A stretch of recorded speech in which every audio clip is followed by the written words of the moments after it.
그래서 얘들아, 내가 여러분들이 풀기 좋을 만한 모의고사들은 싹싹 다 갖고 올 거야. 그러니까 혹시라도 나 정시하는데 대치동 안 가도 되나? 라는 불안감이, 근데 여러분들 아직은 좀 덜 커서 그런 생각 안 들 수 있는데 고3 들어가기 시작하면 분명히 듭니다. 분명히 들어요. 왜냐면 나도 그랬거든. 선생님은 수시에서 6광탈을 다 했었고 광탈했었어. 광탈에서 쌤 처음으로 혼자서 한강을 간 게 수시 합격자 발표 마지막 끝까지 듣고, 그리고 진짜 한강을 갔었거든. 그런데 정시로 다시 도전을 해보자 마음을 잡고 정시로 우선 선발로 대학에 들어간 케이스야. 그래서 나는 뭐 내신을 하는 친구들도 너무너무 이해를 하지만 정시를 선택한 친구들이 어떤 심정일지가 사실 나는 되게 공감이 많이 가. 왜냐면 나는 그때 수시 6광탈을 했었을 때 야, 이거 내가 처음으로 자괴감이 엄청나게 들면서 자존감이 무너지는 시점이었고, 정시를 생각조차 안 했어. 왜냐면 그때 당시에는 그 N수생이다 뭐다 이게 지금보다 훨씬 무섭게 느껴졌던 시절이기 때문에, 야, 내가 정시를 비벼봤자 되겠어? 나는 일반고 출신이거든. 쌤은 자사고도 아니었고 특목고도 아니었어. 일반고였고 목동 옆에서 쌤은 컸어. 목동 들어봤어? 목동은 학군지잖아요. 쌤은 거기 안 컸어. 난 그 옆 동네에서 컸어. 그래서 우리 동네 이름을 얘기하면 사람들이 모르니까 저 목동 살아요. 그냥 이렇게 뻐기고 다녔던 거야. 그런데 그 일반고에서 그나마 전교 몇 등이라고 해서 그나마 먹어주는 건데, 내가 전국구로 놀게 되면 내가 어떻게 도대체 정시로 내가 원하는 대학을 가겠냐, 이런 고민이 드는 거야. 근데 그런 생각이 들었던 시점이 쌤은 고3 수시 결과가 나온 후였어. 쌤 때는 좀 빨리 나왔거든. 그러면 수능까지 2달밖에 안 남은 시점이었어. 지금 돌이켜 생각해보면. 그치? 근데 2달밖에 안 남은 시점에 물론 내가 원했던 1차 학교는 아니었지만 그래도 좋은 학교에 우선 선발로 들어갔었단 말이야. 그러면 여러분들한테는 지금 얼마나 많이 시간이 남은 거야? 난 2달 앞에다 두고 경로를 바꿔서 그렇게 열심히 도전했을 때 된 거라면 여러분들은 얼마든지 원하는 걸 꿈꿀 수가 있을 거란 말이야. 그치? 자, 그러면 이제부터 우리가 정시라는 방향을 정했기 때문에 우리가 하나 약속해 줘야 되는 게 있어. 정하는 방법에 대해서는 더 이상 고민이 들면 안 돼. 예를 들면 나는 정말 이걸 안 했으면 좋겠는데 내신이 막 여러분들 주변에 친구들이 공부하고 있는 게 보여. 그러면 내가 아예 내신 공부를 손에 안 잡은 건 지금이 처음이야. 그러다 보니까 되게 불안해. 이게 맞나? 이거 이렇게 해도 괜찮나? 라는 고민이 들 텐데 이미 정한 이상 그 고민은 시간 낭비야. 시간 낭비일 뿐더러 그 고민 때문에 여러분들이 불안해서 나한테 무슨 말을 하냐면, 쌤, 저 그 내신반 자료만 좀 받아가서 공부하면 안 돼요? 이런 얘기를 해. 하지마. 2개 병행 못돼. 절대 하지마. 이거는 정말 내 마음이 편하기 위해서 행위를 하는 것 뿐이지 그 자료를 받아가서 문제 풀고 동영상을 본다고 해서 성적에 반영되지는 않아요. 그러니까 내 생각에는 정시를 고민하기 이전에 치열하게 고민을 했을 거라 생각이 들어. 에이, 나 모르겠다. 내신하기 싫으니까 한 주만 들어볼까 뭐 이런 생각 아니었을 거 아니야. 그죠? 고민 많이 했죠? 그렇기 때문에 지금부터는 모든 과목이 다 나는 정시에서 성적이 잘 나올 수 있는 방향으로 골라줘야 돼.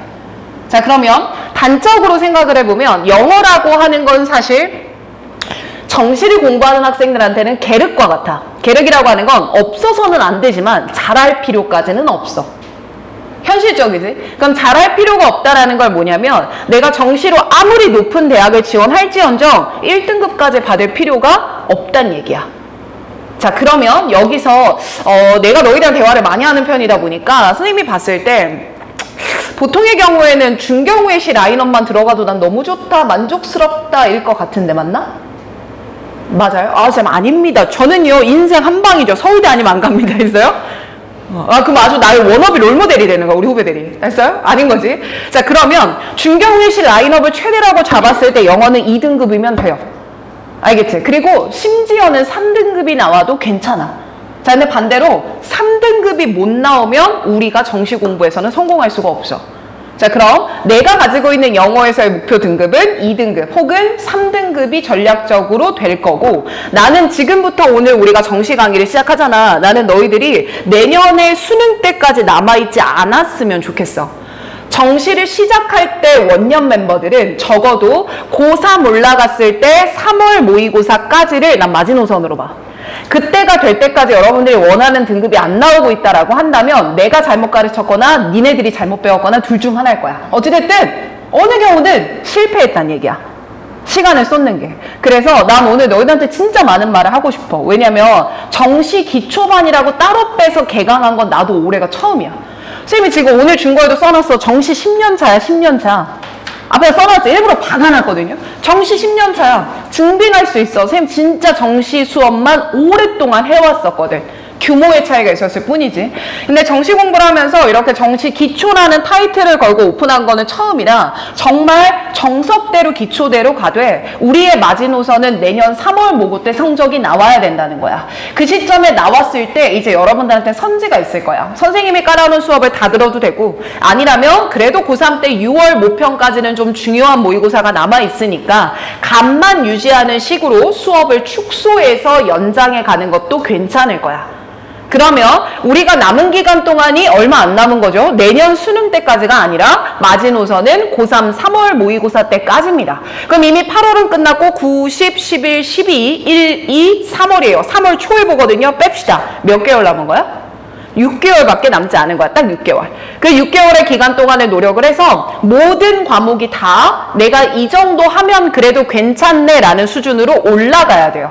무슨 말인지 알겠지? 그래서 유진이가 아까 쌤한테 쌤 저 망했어요. 2주 후에 9월 모고인데 일단 이런 생각을 하는 거 자체가 굉장히 발전한 거야. 왜냐면 여러분들 그 쓸데없이 되게 해맑거든요. 되게 해맑아요. 2주 후가 구몬지 몰라요. 그냥 모의고사 때 밥 맛있는 거 나오지. 이런 거 아니야? 고기 반찬 나오고 쌈채소 나오고 쌤 때 그랬거든. 근데 어찌됐든 중요한 건 뭐냐면 9월 모고라고 하는 건 우리가 정시를 확정 짓고 보는 첫 모의고사야. 그냥 이거는 점수를 기대하지 마. 대신에 출발점으로 잡아야 돼. 그러니까 최선을 다해 임하긴 해야 되겠지? 그럼 내가 정말 최선을 다해 쏟아부었을 때 내가 영어 모의고사 68점 나왔어. 그럼 그게 닌 거야 지금. 그게 여러분들의 상태인 거고 내가 배가 아팠어 뭐 있어. 정시는 그런 소리 하면 안 돼. 왜냐면 수능 날에도 배가 아플 수 있고 쌤 아직도 기억에 남는데 수능 날 내 앞에 있는 애가 다리를 오지게 떨었었거든. 진짜 많이 떨었어. 난 그것 때문에 처음에 멘탈이 안 잡혀서 너무 힘들었는데 그런 경우의 수가 너무너무 많을 거야. 그러니까 이제부터 우리한테는 9월 모고 때 나오는 국어, 영어, 수학이야. 내가 뭘 안 꼈지? 탐구를 뺐어요. 그냥 국어, 영어, 수학만 받는 점수가 내 출발 점수야. 그리고 그 출발 점수를 가지고 영어는 선생님이 설계해 주겠지만 국어나 수학 같은 것들은 본인이 원하는 목표 등급을 정확하게 잡고 거기에 맞춰서 뭘 해야 되는지를 설계해서 남은 6개월 동안을 매진할 수 있어야 돼. 무슨 말인지 알겠어? 이게 정말 중요한 부분이야. 자, 그럼 둘째, 탐구야. 사실 내신을 같이 하면서 최저까지 맞춰야 될 때 가장 어려운 게 뭐냐면 탐구 과목의 선택이야. 학교에서 내신을 받을 때는 선택하는 학생들이 많은 걸 골라야 내가 등급이 나오잖아요. 그리고 학교에서 모든 과목을 오픈해 놓지도 않는단 말이야. 그런데 정시로 내가 봤을 때는 성적이 잘 나오는 거면 끝이거든. 맞지? 그러면 정시로 갔을 때 성적이 잘 나올 수 있는 탐구 과목을 선택만 하면 되는 거지 본인의 적성, 내가 가고자 하는 진로 그딴 거 생각하지 마. 무조건 정시는 원등급의 표준 점수가 제일 중요해. 알겠지? 그렇게 해서 우리가 이번 9월 모고 때는 국영수의 출발점을 만들고 그리고 6개월 동안 어떤 탐구까지 할지를 최종으로 픽스를 해서 6개월 동안에 올인을 해봐야 돼. 알겠지? 하나 더, 내신하는 애들은 중간고사 끝나고 놉니다. 그죠? 근데 정시는 그런 거 있으면 됩니까? 절대 안 돼요. 특히나 정시하는 학생들이 눈이 돌 때가 언제여야 되냐면 시험 기간이야. 이유가 뭘 것 같아? 시험 기간 때 정시가 왜 눈이 돌까? 빨리 끝나잖아, 학교가. 그러니까 빨리 끝나면 내가 뭐 할 수 있지? 내가 진짜로 해야 되는 공부들의 모든 시간을 다 쏟을 수가 있잖아. 사실 정시하는 학생들한테는 학교에서 지원이 전혀 없어. 알고 있지? 그리고 심지어는 어떻게 무책임한 말까지 하냐면 선생님은 고3 정시를 되게 오래 했잖아. 이 한 곳에서만 5년 이상을 하고 있어. 여기서만. 그러면 정시 선배들이 맨날 와서 하소연을 하는 게 휘경이 그 얘기가 되게 많아.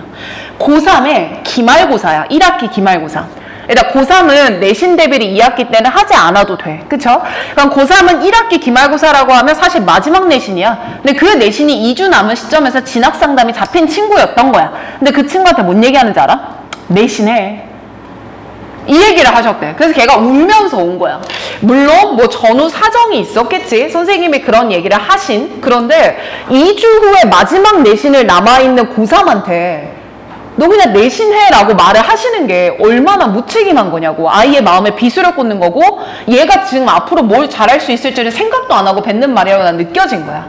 그럴 정도로 학교에서는 여러분들이 원하는 방향대로 밀어주지 절대 않을 거고 끝까지 니네들의 방향이 틀렸다고 말씀하실 거야. 그런데 우리는 그런 것들을 다 감안하고 선택한 거야. 니네가. 내가 강요하지도 않았고 부모님이 강요하지도 않았을 거고 누가 적극적으로 정시해야 되라고 안 했어. 니네가 결정한 거야.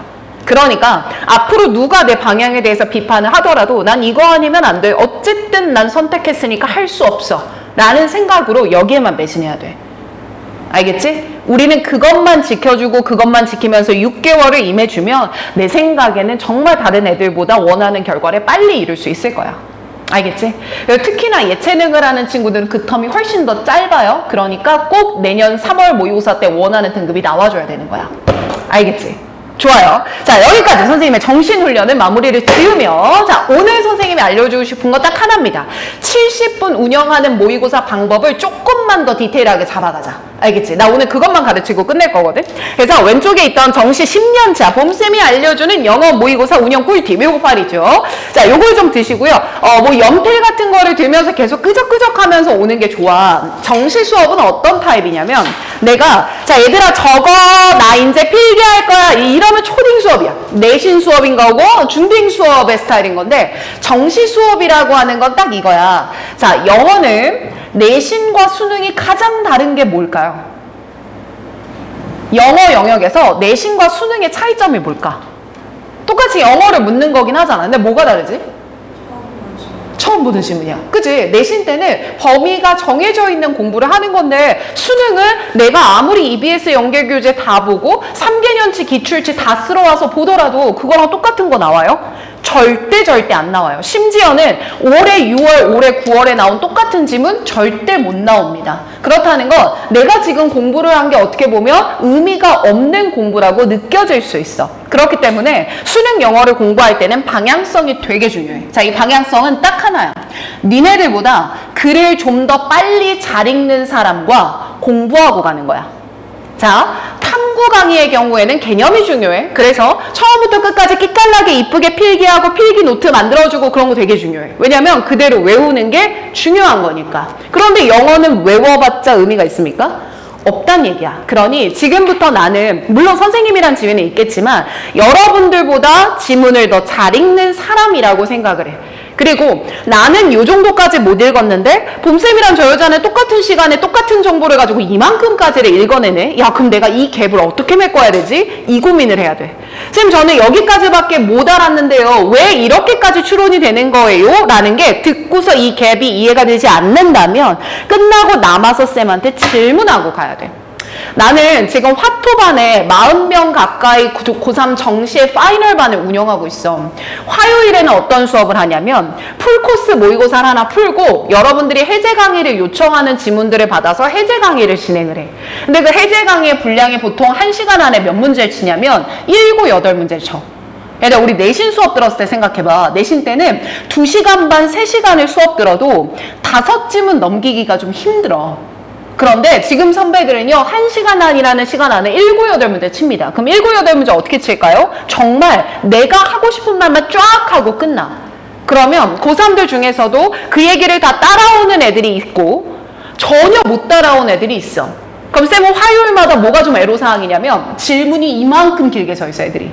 근데 이 질문이 긴 건 뭐냐면 내가 설명을 못해서가 아니라 얘네들마다 받아들여지지 않는 부분이 다 다른 거야. 빈틈이 다르잖아. 그러니까 그냥 못 넘어가는 거야. 내가 10시 30분, 10시 40분, 11시가 될 때까지 기다려야 한다고 할지라도 오늘 내가 이걸 해소하고 가야지만 복습을 하고 커버업이 되니까 그걸 기다려서 물어보고 가는 거야. 그게 고3의 태도야. 이제 니네들은 학년이 의미가 없고 정말 올해의 수험생들과 싸워야 되고 내후년의 수험생들과 싸워야 되는 지위에 있을 수 있단 말이야. 그러니까 수업 시간에 내가 잡아주는 것들이 뭔가 하나 이해가 안 됐을 때 그냥 나가는 순간 그때부터 여러분들의 구력은 떨어지는 거야. 왜냐면 정시할 마인드가 아닌 거야. 알겠지? 우리는 외줄타기야. 그렇기 때문에 어느 누구보다 엄청 치열하고 간절해야 돼. 그지? 그리고 우리는 내년에 수능까지 같이 수업하는 걸 목표로 하지 않아. 빨리 완성하고 빨리 다른 거에 그냥 나가. 난 이걸 하고 싶거든. 영어라는 과목에 지위가 있기 때문에 쌤은 그걸 목표로 하고 있으니까 정말 완성도 높게 모든 시간을 운영만 해주면 돼요. 알겠죠? 오늘 쌤이 약간 말하는 버전이 내신 때랑 좀 다르지 않습니까? 그렇죠? 그만큼 정시가 중요하지만 반대로 생각하면 되게 나태할 수 있는 게 정시 공부야. 맞잖아. 10월 첫째 주에 중간고사 본대요. 가깝지? 내년 11월에 수능 봐요. 어때? 너무 먼 일처럼 느껴져. 그러면 나 또 물어보자. 니네들 중에 혹시 쌤 저 내년 11월에 수능 봐야 되니까 앞으로 1년 이상 남은 시점을 어떻게 공부할지 다 계획을 잡았습니다. 있어 혹시? 자, 이 계획이라는 건 뭐냐면 11월, 올해 11월, 12월까지는 내가 무엇을 완성하고 내년 3월이 될 때까지는 이 부분을 커버업을 한 다음에 그런 분기별 목표가 세워져 있어야 돼. 알겠지? 그러니까 여러분도 오늘 집에 가서 백지 같은 거에다가요. 8월은 이미 갔어요. 신경 쓰지 마.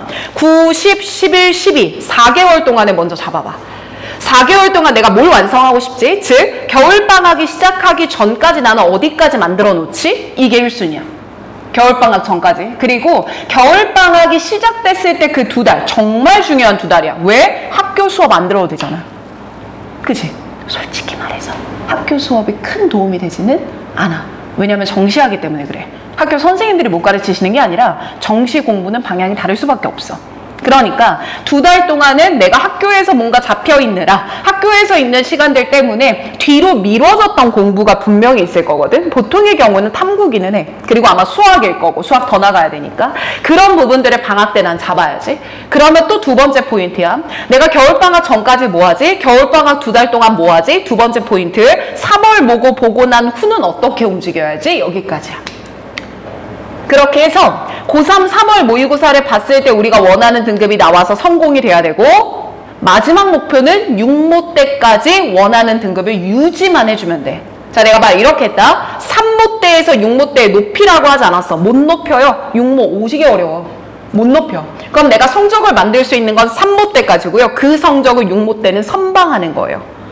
그래서 내가 사실 이 말을 화요일 수업에 들어가서 못해. 왜냐면 고3들은 이제 수능이 얼마 안 남았잖아. 근데 걷다 대고 내가 야 지금 공부해봤자 큰 의미 없을걸? 이거 못하잖아요. 아, 진짜 뺨 맞을 소리 아닙니까? 공부하러 모였는데 야 이 강의장이 꽉 차. 자리가 없어서 애들 뒤에서 서서 들어. 근데 걔네들이 그렇게 이글이글 거리고 있는데 내가 그런 말을 어떻게 해. 근데 진짜 안타까운 게 뭐냐면 엄청 열심히 하더라도 본인이 6월 모의고사 때 3등급이 나왔는데 수능 때 2등급이 나올 가능성은 10%도 안 돼. 진짜 열심히 하더라도. 그만큼 후반부로 갈수록 점수는 올리기 어려워. 그러니까 미리미리 본인이 원하는 점수에 들어가 있어야 돼. 거기 한번 들어가 있으면 놀랍도록 관성의 법칙이 작용을 해요. 안 떨어져요, 잘. 정확한 방법으로 올린 친구들은. 알겠지? 그러니까 우리는 정도를 걷는 게 진짜 중요한 거야. 그러니 이제부터 우리는 수능 영어를 공부하긴 하지만 그냥 기본적으로 글 읽는 거예요. 자, 그럼 봐봐. 일단 내가 연애를 한다고 가정을 해보자. 야, 남친이 생겼어. 남자친구가 생겼어. 남자친구가 센스가 있는 게 좋아요? 센스가 없는 게 좋아요? 아, 있어야지. 센스 없으면 답답해서 터져버려. 그럼 내가 이런 거 어떻게 정할 거야? 약간 어떤 남자 배우를 생각해 볼까? 여러분들 송중기 아십니까? 송중기 얼굴 어때요? 잘생겼죠? 그죠? 근데 얼굴이 송중기급이래요. 근데 센스가 오지게 없어요. 그럼 만날 것 같아? 아, 얼굴 보고요? 그러니까, 너가, 그럴 수 있어. 그런데 정말 그런 친구들 한 달 이상 만나기가 힘듭니다. 자, 왜 그러냐? 우리가 연애를 할 때 보면요. 예를 들면 내가 약간 데이트하다가 좀, 뭐라 그럴까, 서운했어. 한마디로 삐졌어. 삐진 거 100% 얘기합니까? 안 하잖아요. 약간 쪼잔해 보이고 막 예를 들면 어떤 남자친구가 내 여자친구랑 같이 밥을 먹게 됐어. 3명이서. 근데 얘가 깻잎을 떼줬네? 막 이런 것도 깻잎 논쟁이. 그럼 뭐 깻잎 떼주는 거 내 친한 친구니까 괜찮은데 괜히 화가 나네? 이럴 수 있잖아. 아, 뭐야, 나만 쓰레기야? 나만 쓰레기야? 야, 그럼 그런 경우에 내가 속이 좁아 보이니까 얘기를 다 하진 못하잖아. 근데 센스 있는 남자친구들이면 어때? 내가 표정이 약간 안 좋아지는 걸 보고 기분이 상했나? 라고 물어보죠. 그쵸? 근데 이것도 약간 핫발이야. 기분 상했어? 라고 물어보는 것보다 혹시 내가 아까 그랬던 것 때문에 기분이 상했어? 라고 하는 게 연애 만렙인 친구죠. 왜냐면 전자와 같이 기분이 상했어? 라고 물어보면 뭔 거 같은데? 이렇게 말할 거 아니야. 뭐 때문에 화가 났을 것 같은데 말할 거 아니냐고. 그러니까 연애에서도요. 내가 말을 하지 않아도 찰떡같이 잘 알아주는 애들이 인기가 있는 대상이라면 수능 영어가 딱 그래. 수능 영어는 본인이 말하고자 하는 말을 직접적으로 안 줄 거야. 꽁꽁 감춰놓을 거야. 꽁꽁 감춰놓을 건데 이 감춰놓은 걸 니네가 얼마나 빨리 얼마나 정확하게 알아차려 줄 거야? 그걸 물어보는 게 수능에서 영어 영역이 원하는 거고, 그걸 평가원에서는 뭐라고 워딩을 쓰냐면 추론 능력이라는 워딩을 써. 그러면 수능 영어를 공부할 때 지문을 많이 하는 게 중요한 게 아니라 추론 능력을 끌어올리는 공부를 해야지만 그 친구가 2등급을 들어갈 수 있는 친구가 되는 거야. 무슨 말인지 알겠어? 그러니까 우리는 이제 영어 공부가 아니라 영어로 된 원문들을 읽으면서 추론 능력을 길러가기 위한 준비 과정이라고 생각을 해줘야 돼. 완전 달라요. 알겠지? 이 이해도가 높다라고 하면 이제 앞으로 본인이 공부하는 방향이 정해져 있을 거야. 자, 그럼 생각해봐. 내가 어떤 문제를 풀었는데 틀려서 오답노트 할 거야. 오답노트 할 때 해설지 보는 게 좋을까? 안 보는 게 좋을까? 우리는 추론 능력을 공부해야 된다 그랬거든. 그럼 해설지 필요해? 안 필요해. 해설지를 보면 안 되는 거야. 해설지를 보지 않고 영어 지문 안에서만 내가 찾아내지 못했던 추론의 단서들을 끄집어내는 훈련이 중요한 거고, 그렇기 때문에요. 사탐이나 과탐 같은 건 100문제, 200문제 푸는 친구들이 다르게 느껴지겠지만 영어는요. 100문제, 200문제 많이 푼다고 물량빨로 점수가 오르는 과목이 절대 아니야. 한 문제를 보더라도요. 추론 능력에 맞춰서 공부를 한다라고 하면 그게 효과가 날 거고, 1000문제를 본다고 하더라도 추론 능력 없이 해설지만 보고 예쁘게 만드는 데만 치중한다면 그 친구는 성적이 진짜 안 올라. 알겠지? 그러니까 내가 왜 이 이야기를 계속 하냐면 진짜 여기 한 명 한 명 다 들어와 있는 애들이 약간 어떤 특징이 있냐면 쌤이 되게 마음이 많이 갔던 애들이야. 그러니까 너무너무 오래 봤던 친구들도 있고 얼마 안 봤는데 되게 고민이 많았던 친구들도 있고, 그치? 서연이도 마찬가지고. 그러다 보니까 진짜 원하는 수업을 정말 효과가 좋은 방법으로 단기간 안에 성적을 만들고 싶은 욕심이 좀 커. 그래서 여러분들이 처음에 정시를 한다라고 했었을 때 그때 내가 맨 처음으로 얘기한 친구가 누구인지 좀 기억이 안 나. 근데 그 친구가 말한 거 이후로 2~3명이 더 똑같은 얘기를 하니까 아, 얘네가 얼마나 고민을 하다가 이 얘기를 했을까. 그러니까 원래대로라면 그냥 아, 그래, 아쉽다. 그럼 네가 원하는 방법으로 정시 공부를 할 수 있도록 다른 방법을 찾아봐. 내가 생각하고 있던 말은 그거였어. 그런데 1명, 2명, 3명 얘기를 하면서 얘기를 하는 친구들이 누군지를 보니까 내가 그렇게 하면 너무 마음이 아플 것 같은 거야. 그러면서 사실 시작하고 쌤이 클래스를 억지로 빼서 만든 게 2반이거든. 그러다 보니까 여러분들도 중도에 다른 학원 바꾸기가 어렵지 않습니까? 수금 중에 이틀 안 되는 친구들도 막 있고 이래. 근데 어찌됐든 나는 강행해볼 거야. 강행해볼 거니까 쌤이 지금 오픈한 이 수금반을 정말 내 많은 애정을 두고 가르칠 거기 때문에 그냥 와가지고 정말 선생님이 니네들 사랑하는 마음으로 이렇게 하시는구나 라는 걸 온전히 받아들이면서 다 흡수만 해. 그렇게 해봐. 알겠지? 그리고 내가 말하는 방향이 잘 이해가 안 돼? 그럼 더블 체크해야 돼. 계속 물어봐야 돼. 쌤, 어떻게 하라는 거예요? 쌤, 그럼 이거 어떻게 만들면 돼요?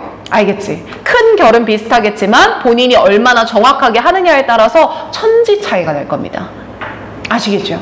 좋습니다. 자, 그럼 이걸 한번 펴보겠습니다. 내 말 굉장히 잘 들어주니까 기분이 좋습니다. 자, 펴주세요. 됐죠?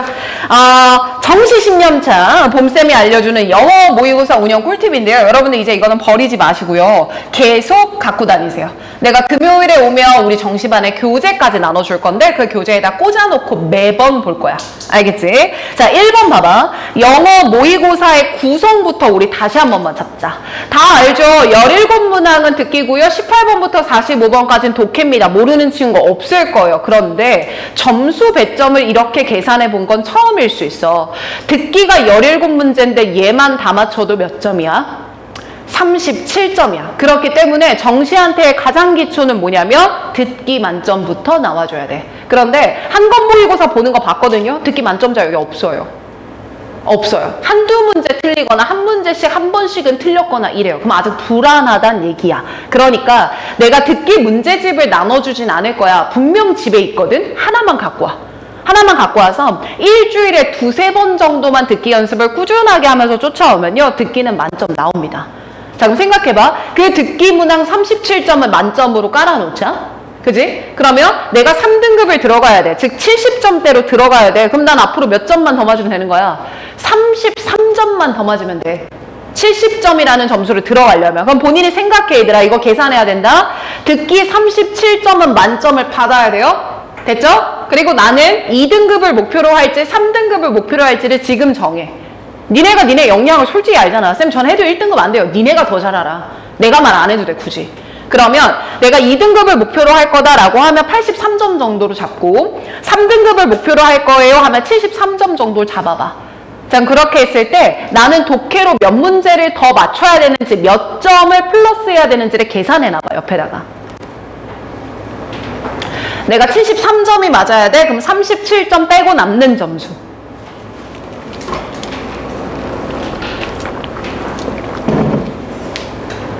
계산했어? 계산했어? 그럼 나는 그냥 편의상 30점이라고 가정을 할게. 나누기 편하게. 자, 쌤 제가 아마 30점을 더 맞아야 되면 40점 가자. 40점을 더 맞아야 돼요 라고 가정했을 때 40점을 2로 나눠봐. 그럼 몇 문제가 나오는 거지? 20문제가 나와. 그치? 자, 그러면 20문제 중에서 다 2점짜리로 계산했는데 3점짜리도 맞춰야 될 겁니다. 그쵸? 그럼 3점짜리 뭐 3문제 들어간다라고 가정하면 독해 문제 중에서 17문제나 15문제 정도는 맞춰줘야 되는 거야. 여러분들 대충 계산해 볼래? 독해 몇 문제 맞춰야 되나? 그럼? 2점짜리로 나눠봐.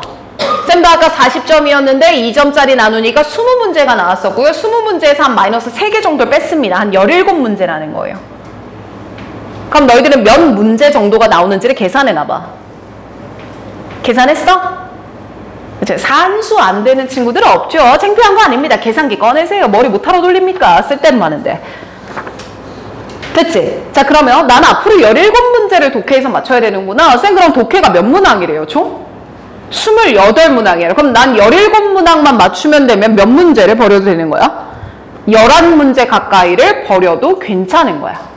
무슨 말인지 이해돼? 그러니까 여러분들이 이제 앞으로 공부를 할 때는 영어 모의고사를 공부할 때 보통은 빈칸, 순서, 삽입이 중요하다라고 생각을 해. 그래서 그런 문제들에 많이 매진을 해. 근데 반대로 생각해보면 굳이 그런 부분을 100% 소화해내지 않아도 내가 원하는 등급을 받을 수 있는 방법은 다양하게 있어.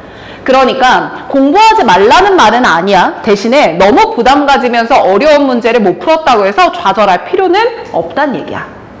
이해되니? 자, 그러면 우리가 정시 공부를 할 때 출발점이라고 하는 건 듣기 만점에 우리가 원하는 독해 점수를 쌓아가야 되는 이 패턴일 텐데 독해 점수를 쌓아갈 때는 가장 기본적인 유형부터 만점이 나와야 돼. 18, 19번, 20번 틀리는 문제 있으면 되냐 안 되냐? 안 되죠. 25번부터 28번 어때요? 안 되는 거예요. 그렇게 기본적인 유형들부터 만점 나오는 게 우선이야. 근데 되게 웃긴 건 뭔지 알아? 그 기본 유형들만 만점이 나와도 이때 기본 유형은 18, 19, 20, 22, 23, 24, 25, 26, 27, 28 이런 것들이야. 얘네들 문제만 만점이 나와도 원점수가 64점에서 66점까지 나와. 그러면 내가 3등급을 원하는 친구라고 하면 거기서 어려운 문제 두세 문제만 더 맞춰줘? 그럼 난 목표 달성인 거야. 근데 되게 아이러니한 건 아직까지 그거를 우리가 못하고 있단 말이야. 그러니까 오히려 본질로 돌아가야 돼. 무슨 말인지 알겠지? 오케이. 자, 그럼 내가 어느 정도 맞춰야 되는지 알았네요. 자, 그럼 2번 내려오세요. 자, 우리 다다음 주에 9월 모의고사가 있기 때문에 이걸 꼭 기억하면서 연습을 한번 해봅시다.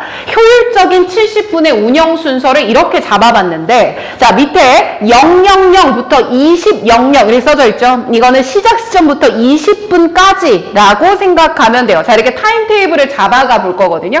쌤 보면 어떻게 볼 거냐면 자, 요거 하나씩 먼저 쭉 훑어볼 거야. 이렇게 하나씩 하나씩 뒷장 넘어가면 또 하나씩 이렇게 나오죠. 그것만 먼저 한번 봅시다. 자, 우리가 문제를 풀기 시작해서 20분까지는 듣기를 시작을 하게 되겠죠. 근데 듣기 풀면서 병행해야죠. 독해까지. 근데 독해를 병행할 때 맥시멈은 6문제야. 자, 그럼 몇 번부터 풀라고 써져 있어? 듣기 풀고 못 풀래? 25번부터 28번을 먼저 푸는 거야. 그리고 나서 앞으로 돌아와서 몇 번을 풀어요? 18번, 19번 푸는 거야. 알겠지? 자, 이거는 우리 모두 변함없이 꼭 이대로 풀어가야 됩니다. 알겠죠? 자, 이렇게 우리가 20분 안에요. 6문제 독해 포함해서 듣기까지 만점이 나와줘야 합니다. 자, 그리고 나서 다음 타임테이블로 넘어가며 듣기가 끝나고 나서부터 27분까지예요. 즉 7분의 시간 동안 43번부터 45번을 먼저 풀고요. 그리고 41, 42번을 풀어내야 됩니다. 그럼 가장 마지막 쪽은 7분 안에 해결을 해줘야 되는 거예요. 아시겠죠? 다음 장 넘어가 보겠습니다.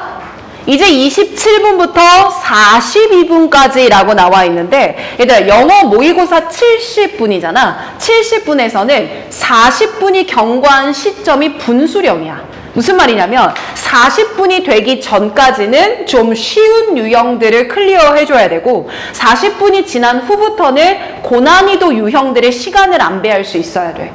그래서 40분이 약간 분수령이거든. 자, 그럼 27분부터 42분까지야. 이것도 써진 순서대로 풀어야 돼, 얘들아. 몇 번부터 푸는 거야? 20번, 그 다음이 22번, 그 다음이 23, 24, 21, 29, 30이야. 왔다 갔다 자유자재로 돼야 돼. 선생님, 그럼 이렇게 풀이 순서를 잡아주시는 근거는 뭡니까? 쉬운 거부터야. 왜냐면 정시 공부는 점수를 쌓아가야 돼. 내가 어려운 문제 맞춰서 3점 얻을 바에야 쉬운 문제 2문제 맞춰서 4점 얻는 게 나은 싸움이란 얘기야. 그러니까 무조건 1순위는 쉽고 100% 맞춰야 되는 문제들에 쏟아가야 돼요. 아시겠죠? 자, 이렇게 우리가 40분의 분수령이 끝났다. 그 다음 섹터 넘어가봐. 42분부터 60분 정도가 되는 시점이야. 이제 종료까지 10분밖에 안 남은 거예요. 자, 이 시기에는 35번부터 40번의 구간을 집중해 주는 건데 이때의 기준도 뭐부터? 쉬운 거부터. 그래서 35번은 흐름상 무관한 문장 찾기, 제거로 출제되는 문제고 40번의 요약 문제 무조건 맞출 수 있어요. 그리고 36번부터 39번이네. 이건 순서 삽입인데 순서 삽입은 하나는 2점, 하나는 3점 다 이렇게 나오거든. 그럼 몇 점짜리부터 풀어야 되겠어? 2점짜리 먼저 푸는 거야. 3점짜리 버려도 괜찮거든. 이해됐니? 그리고 마지막 남은 60분에서 65분, 5분의 시간 동안 빈칸 추론 문제를 풀어보는 건데요. 빈칸 추론 다 풉니까? 버려도 괜찮습니까? 버려도 괜찮아요. 그래서 나는 목표를 30일, 30일까지는 풀어봐. 여기까지 건드리면 나이스야. 이해됐니? 그리고 마지막 남은 5분 동안에 일단 OMR 체크가 우선이죠. OMR 꼼꼼하게 체크하시고요. 못 푼 거 조금 더 보면서 찍거나 한번 고쳐보는 작업이 필요할 거야. 자, 이 사이클대로 움직이는 거야. 무슨 말인지 알겠지? 자, 그러면 다시 앞으로 돌아와서 내가 해주고 싶은 말을 정말 많이 적었거든? 하나씩 한 번만 보자. 쌤, 첫 번째 섹터는요, 듣기를 풀면서 25번부터 28번까지를 푸는 구간이라고 얘기를 했습니다. 자, 이걸 풀 때도요, 별 하나씩 볼게. 자, 25번부터 28번은요, 5번 선지부터 거꾸로 풀거나 3번 선지부터 읽어가야 돼요. 근데 나는 추천하고 싶은 건 5번부터 거꾸로 푸는 거야. 거꾸로. 자, 25번 도표 한번 봐봐. 얘들아, 내가 아까 모의고사도 꺼내둬라 그랬지? 25, 6, 7, 8 있는 구간을 펼쳐볼래요? 은경이처럼.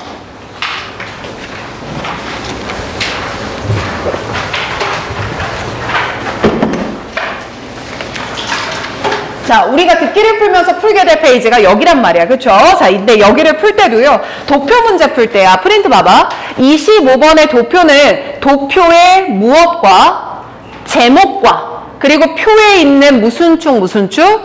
X축, Y축의 항목을 읽고 선지를 봐야 돼. 보통의 경우에 도표를 틀리는 친구들이 어떤 타입이 있냐면 처음부터 쭉 읽어. 이건 진짜 멍청한 거야.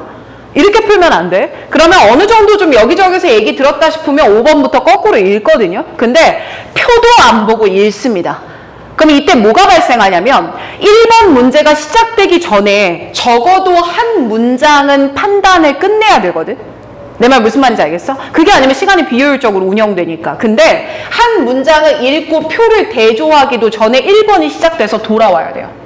이러면 이게 시간 낭비인 거야. 그런데 반대로 위에 나오는 도표의 제목을 먼저 읽는 거야. 보니까 giving birth to their first child이야. 첫 번째 아이를 낳은 여성들의 퍼센테이지야. 그럼 언제 첫 출산을 했는가? 이거 물어보는 거 아니야? 그걸 정리를 해놓는 거고 X축과 Y축의 항목을 보는 거야. X축은 뭐지? 시간이구나. 그럼 시간에 따른 출산율의 차이를 볼 거고 그 출산 여성들의 뭐가 여기 써져 있겠구나. 연령대가 써져 있겠구나. 그러면 초산을 하는 연령대가 1986년과 2006년에 각각 이렇게 달라졌겠구나. 이 생각을 하면 되는 거야. 여기까지 표를 분석한 다음에 읽어야 우리가 원하는 호흡 안에 들어와 줄 수가 있어. 알겠지? 오늘 진짜 기본이에요. 이거 한 장만 얘기하고 끝낼 거야. 그러니까 잘 들어줘야 돼. 뭔 말인지 알겠죠? 자, 다음 별을 한번 봅시다. 자, 이렇게 우리가 25번을 풀었어요. 그리고 나서 풀게 될 문제는 26번이에요. 자, 26번 문제는 일치하지 않는 거를 찾으라는 문제가 늘 나오기 때문에 발문 읽고 바로 넘어오면 되는 건데 선생님이 써놓은 거 봐봐. 자, 얘는요. 26번 문제 풀 때는 뭘 먼저 읽으래? 선지를 먼저 읽어야 돼. 그리고 나서 한 문장씩 대조를 하는 거야. 자, 근데 나는 이 26번 문제 풀 때는 정말로 마지막 문장부터 출발했으면 좋겠어. 예를 들면 이렇게네. 80대 중반이었던 2016년에 일을 그만두었다라는 거 읽고요. 위로 올라가는 거야. 올라갔더니 마지막 문장 보이죠? 얘 먼저 읽으라고. 이해됐어? 그럼 2016년에 그는 여전히 80대 중반임에도 뭐하고 있었어? 일하고 있었어. 그럼 얘 뭐야? 그만두었다. 틀렸네. 그 5번 체크. 요 호흡이어야 가능해요. 알겠지? 듣기랑 독해를 병행하는 건 뭐 때문이냐면 30번 때에 시간을 쏟기 위한 가장 큰 원인이 있어. 그렇기 때문에 듣기를 풀면서 6문제를 클리어해야지만 어느 정도 시간 안배가 가능해요. 알겠지? 자, 이렇게 26번에 풀었어. 그리고 나서 별표 볼게. 27, 28번에 실용문이거든요. 근데 이 실용문은 조금 주의해야 되는 게 뭐냐면 하나는 일치하지 않는 것, 하나는 일치하는 것인데 이 순서가 뒤집히는 경우가 많아. 뭐가 먼저 나오는지 몰라. 그러니까 일치하는 거라면 뭐 옆에다 동그라미를 쳐놓는다든지 일치하지 않는 거면 옆에다 X 표시를 해놓는다든지 그게 좋습니다. 아시겠죠? 자, 이렇게 해서 사실 우리가 이 25, 6, 7, 8번 이 네 문제를 풀 때 듣기랑 병행할 거 아니야. 이때로 내가 기준을 줄게. 봐봐. 25번부터 28번을 풀 때 총 소요 시간은 최대 듣기 몇 번이 시작되기 전까지 끝내라. 5번이 시작되기 전까지는 끝내줘야 돼. 자, 그러면 이제 이렇게 계산할 수 있겠네. 시작하고 1번 플레이 되기 전에 1, 2번 사이, 2, 3번 사이, 3, 4번 사이, 4, 5번 사이. 그럼 우리한테 몇 번밖에 왔다 갔다 할 기회가 없는 거야? 5번이야. 그럼 이 5번 안에 한 번 왔다 갔다 할 때마다 한 문제씩을 풀어줘야지만 이 호흡이 맞는 거라고. 무슨 말인지 알겠어? 얘들아, 내가 여름방학 때도 이렇게까지 말한 적 없거든? 근데 이 속도가 따라와줘야 정시 공부를 할 수 있는 친구들이야. 무슨 말인지 알겠지? 또 가보자. 자, 이번엔 이렇게 듣기 5번 시작 전까지 완료를 했다면, 자, 우리 쓰라 계속 적는데 다른 친구들도 멍하니 보면 머리 안 남아요. 내가 해주는 말 하나하나 다 그냥 막 받아 적어놔. 그래야 이 잔상이 오래 가요. 알겠죠? 자, 그 다음 거 봐봐. 듣기 6번이야. 6번은요, 보통 계산 문제입니다. 보통. 계산 문제는 듣기 중 3점짜리로 늘 나와요. 그러니까 6번이 시작될 때는 미리 스탠바이 하면서 노트 테이킹 할 준비를 해줘야 돼요. 그렇게 하면서 우리가 18번 글의 목적도 풀 거고 19번 분위기 심경을 풀 거예요. 자, 근데 18번이나 19번은요 차이점이 있는데, 자, 18번부터 봐봐. 18번 글의 목적이라고 하는 건 목적을 나타내는 단서 어구에 주의해서 써놓은 거 보면 돼. 지문을 빠르게 다 읽읍시다 라고 써놨거든요. 자, 이때 여러분들이 네모 박스를 좀 쳐라. 목적을 나타내는 단서 어구에다가 네모 박스 한번 쳐봐.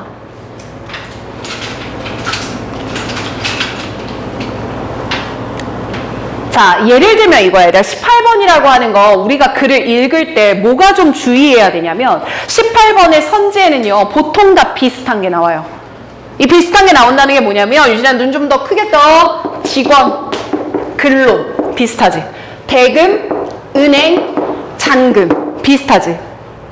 나 18번 안 풀어보고 들어왔거든. 근데 딱만 봐도 그냥 비슷한 단어들이 좀 많아. 그러다 보니까 아, 대충 이런 얘기구나 하고 답을 찍어버리면 틀려요. 그러면 관건은 뭐냐면 듣기를 풀면서 푸는 문제들은 정답률이 100%여야 돼. 그치? 자, 그렇기 때문에 나는 너희들한테 조언을 하고 싶은 게 18번은 일부만 읽으면 안 돼. 몇 개 문장 딱딱 체크해서 보려고 하지 말고요. 처음부터 끝까지 다 읽어야 돼요. 대신에 다 읽을 때는 빠른 속도로 읽어줘야 될 거예요. 그러면서 그때 중요하게 잡아야 되는 건 목적을 나타내는 단서를 잡아줘야 돼. 자, 그럼 그런 단서를 내가 수업 때 알려줄 건데 지금 웜업만 해보자. 자, 그럼 이 문장 살짝만 봐줘요. We are, 우리, 편지를 쓴 우리가 are very glad, 매우 기쁘다. to, 이거 할 수 있게 돼서 되게 기쁘네.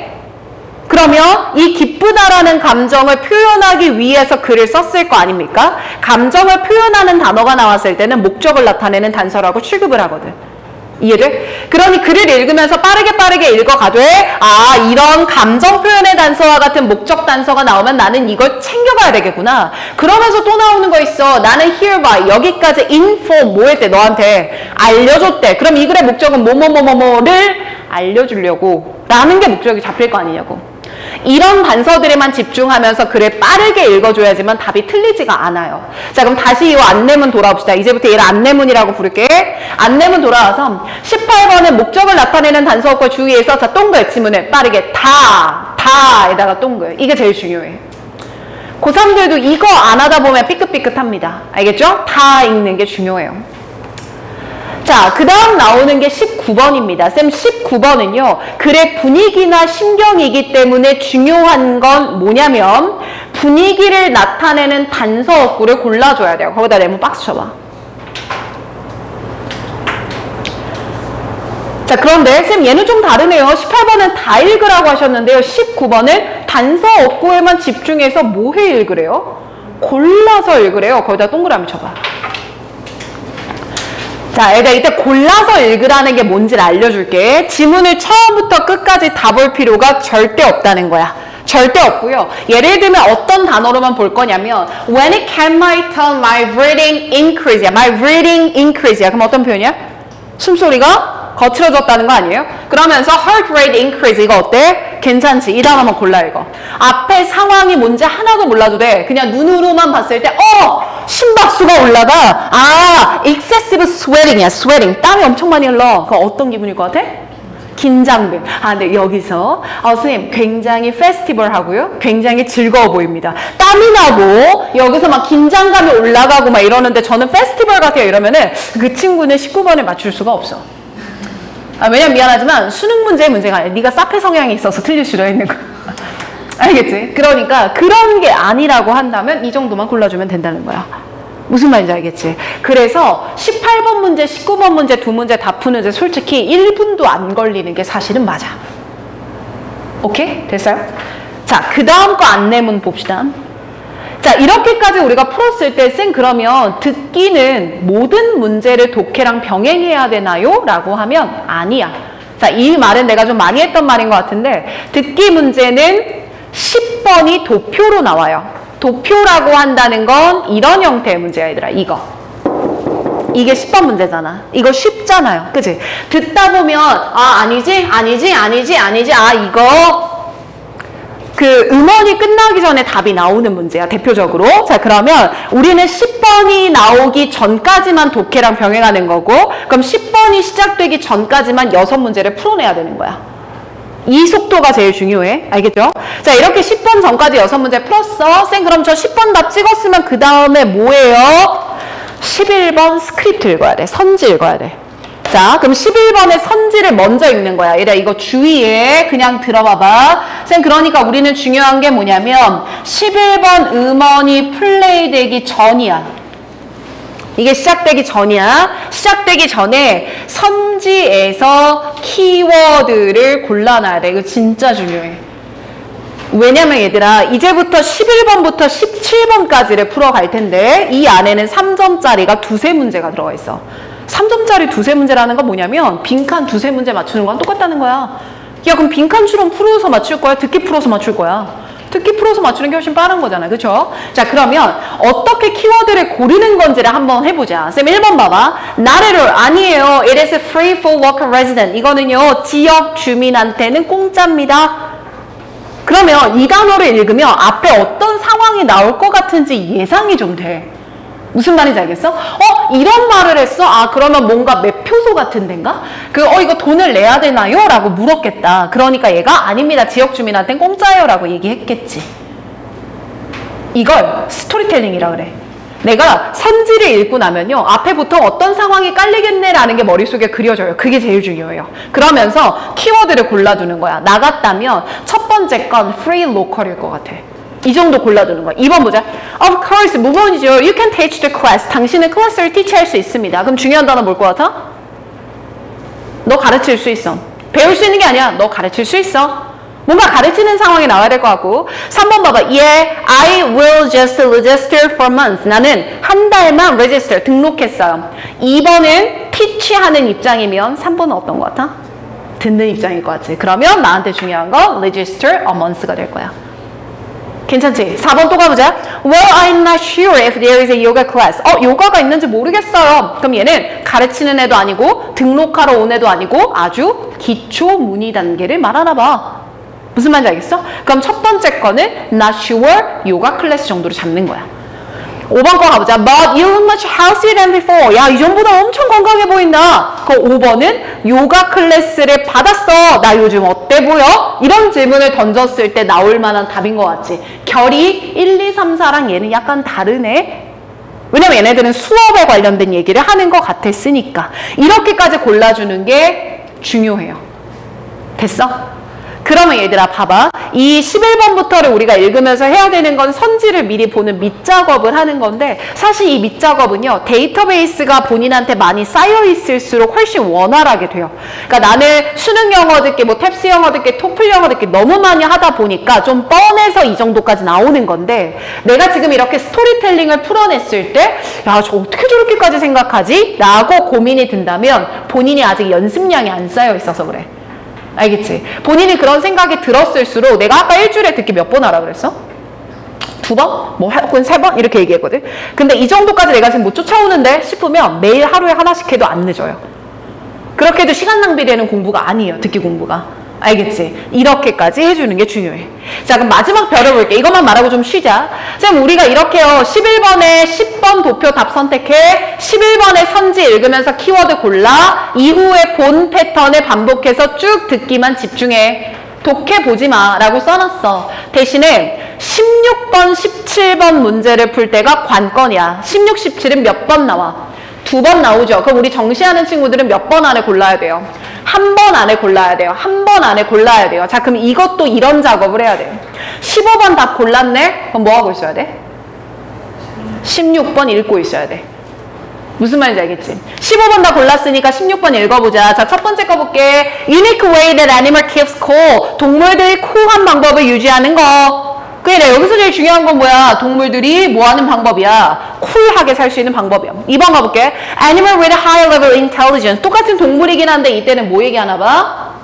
지능 얘기하나 봐. 이때는 쾌적한 온도가 중요한 거고 이때는 지능 얘기하네요. 3번 봅니다. Why many animals live in warm regions? 야, 얘네들이 웜에 사는 why 뭐 얘기하는 거야? 이유를 말하는 거네요. 4번 갑니다. Danger of keeping body temperature low. 체온을 뭐하게 했을 때? 낮게 했을 때 danger, 위험성 얘기하나 봐. 5번 effect of climate change on animal behavior. 기후변화가 동물의 행동에 미치는 영향이네요. 결국 기후변화의 영향을 말하는 거구나. 잡아두는 거야. 이걸 잡아두면 얘들아 16번은 보통 앞에서 모든 말을 다 해. 안녕하세요. 저는 어떤 협회에서 나온 누구라고 합니다. 오늘 저는 뭐에 대해서 말할 겁니다. 이게 끝이야. 그럼 16번 문제에 답을 못 고르는 친구들은 보통 어떠냐면 앞에 헤드 부분을 놓쳐서 그래. 그럼 이게 2번 플레이 될 때 또 들어줘야 되는 거야. 그럼 안 된다고. 그러니까 앞에 부분 나오기 전에 딱 집중해서 잡아놓고 아 오케이 얘겠구나 정해놔. 근데 이것도 찍는데 시간이 소요되니까 놔두고 일단 밑에 먼저 내려가야 돼. 언급된 동물이 아닌 것은 얘부터 하나씩 소거해. 아, 다 나왔네. 래빗 안 나왔구나. 그리고 위로 올라가서 아까 이거였지. 찍고 넘어가는 거야.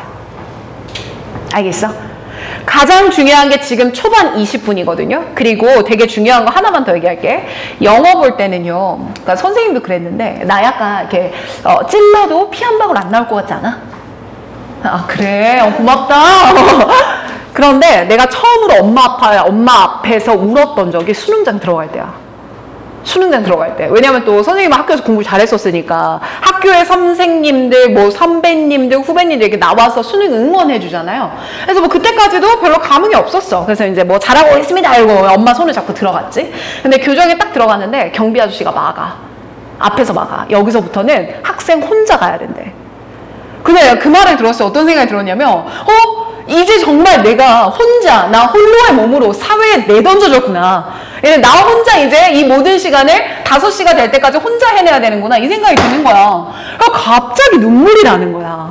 그러니까 우리 엄마는 얼마나 걱정이 되겠어. 얘가 수시 6강탈에 한강 갔다 온 애가 그래도 정시하겠다고 마음 잡고 2달을 했는데 울어버리니까 얼마나 멘탈이 흔들릴 거냐고. 그래서 되게 엄마도 걱정을 하고 나도 너무너무 이게 무서운 상태로 입시를 했어. 그런데 들어가서 자리를 정리하고 좀 이렇게 그 발열 지문이라고 보통 하죠. 웜업 지문. 그런 거 국어를 조금 읽고 이러고 있다 보니까 좀 마음이 진전을 해. 그리고 국어를 보고 나니까 수학은 뭐라 그럴까? 선생님은 수학이 1등급이 목표가 아니었거든. 나는 2등급만 받으면 난 수학은 성공이야. 이 논조였기 때문에 모든 문제를 다 풀 필요가 없었어서 나는 수학의 100분이라는 시간이 되게 넉넉했던 편이야. 다른 친구들에 비해서. 그러니까 좀 이렇게 머리를 좀 가다듬을 수 있는 시간이 되죠. 왜냐면 국어는 80분 안에 다 풀어내야 되니까 엄청 촉박하게 움직이는데 수학은 조금 시간 여유가 있잖아요. 그죠? 첫 페이지 풀 때 날 기분 좋게 해주는 문제들이잖아요. 여기 앞에 있는 거. 네, 그런 문제를 풀었고 그리고 밥을 먹었고 그리고 주변에는 여러분들의 친구들이 꽤 많이 있습니다. 그러면 어떤 느낌이 드냐면 영어를 풀 때 정도가 되면 마치 모의고사를 보는 것과 같은 착각 속에 빠져요. 그래서 약간 기분이 풀리고 이렇게 만사 뭐 좋은 거지 막 이렇게 돼버려. 긴장이 털린다고. 그런데 영어는 안타까운 게 뭐냐면 초반에 시작했을 20분 안에 본인이 이 정도의 텐션을 끌어올리지를 못하면요 뒷부분으로 갈수록 집중력은 떨어져. 그래서 영어는 초반에 락 하고 달리는 게 진짜 중요해. 알겠지? 그래서 오늘 되게 중요한 20분을 봤고요. 얘기 너무너무 잘 들어주고 있어 얘들아. 10분만 쉬었다가 우리 뒤에 거 조금만 더 공부하고 가자. 알겠지? 너무너무 잘 알고 있어. 10분. 오늘 뭐 단어도 안 할 거예요. 좋죠?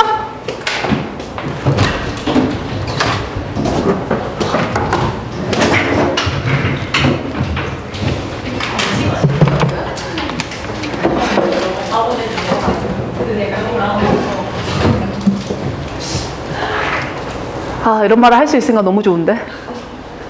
선생님 운영이니까 왜? 내신 잘하려고 하려고. 그러니까 내가 주세요 했을 때 하진 않을 성격인 거 알잖아. 근데 그걸 받아감으로써 네가 오히려 방향이 흔들릴까 봐 난 그게 걱정인 거야. 근데 집에서 혼자 하고 있긴 한데 뭔가 하는 이유가 그냥 불안한 숫자가 바뀌기가 싫어. 그러면 이렇게 생각해. 네가 만약에 그게 목표라고 한다면 아예 내신 공부 하지 말고 들어가서 정시 풀듯이 풀고 와. 차라리 그게 점수가 더 잘 나와. 서술형? 기본 실력으로 비벼. 어차피 내신할 때도 서술형 잘 안 나왔잖아. 그치? 근데 객관식 만점만 나올 수도 있어. 오히려 정시 공부하듯이 풀라니까. 그래, 차라리 그 시간에 공부를 하지 말고. 그리고 만약에 네가 이렇게 내신 공부를 할 거라면 정시 버전으로 내신을 공부해야 돼. 그게 무슨 말이냐면 학교에서 사용하는 부교재 있지. 휘경 그 부교재 퀄리티 되게 좋거든. 그러니까 그 부교재를 우리가 정시 수업 때 분석하는 것처럼 형광펜 단서를 찾고 지문의 구조를 나누고 해석을 해보고 주제를 직접 정리해보고 나는 이 문제 틀렸는데 그럼 왜 이게 돼? 오답 노트를 해보고 내신 때처럼 지문 외우고 빈칸 구두 테스트 유유쌤 못하겠어요. 이게 아니고 버전이 그렇게 바뀌면 돼. 왜냐면 EBS 교재잖아. EBS 교재가 퀄리티가 제일 좋아. 수능에서는. 그래, 그런 고민들을 얘기해야 돼. 괜히 혼자 시간 쓰고 있으면 안 돼.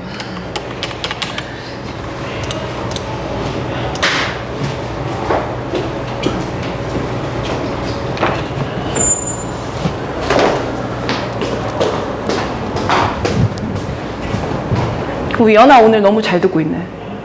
약간 인사이트가 많이 느껴지는 표정이 있는데 맞아요? 아니에요? 인사이트, 통찰력. 아 맞아, 이런 공부를 해야지. 맞아요, 열심히 합시다. 알겠죠? 할 수 있죠?